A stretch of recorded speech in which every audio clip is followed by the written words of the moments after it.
How do you expose functions from a JavaScript module? Many developers struggle with module exports. Let's clarify the 3 main ways to share your code. First, named exports use the export keyword. You can export functions, variables, or classes by prefixing them with export. For example, export function add or export const pi. When importing, you use curly braces with the exact name. Named exports let you export multiple items from a single module, making your API explicit and easy to discover. Second, default exports use export default. Each module can have only one default export. This is ideal when a module has a single primary export, like a React component or a main utility class.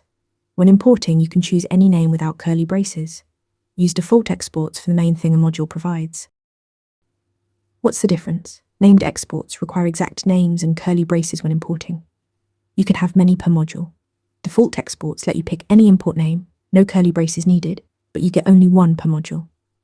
Choose named for libraries with multiple utilities, default for single-purpose modules. Third, CommonJS uses module.exports in Node.js. Instead of the export keyword, you assign to module.exports or the exports object. This older syntax is still widely used in Node projects. When importing, you use require instead of import. It's synchronous and works great for server-side code. Finally, you can re-export from other modules using export from syntax. This lets you aggregate exports from multiple files into a single entry point, creating a clean public API for your package. Master named exports, default exports, and CommonJS to confidently structure any JavaScript project. Practice using all 3 to ace your next interview. Want to nail questions like this in your next interview? Interview Mentor gives you hands-on practice with real questions.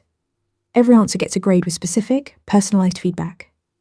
Track your progress across topics and difficulty levels.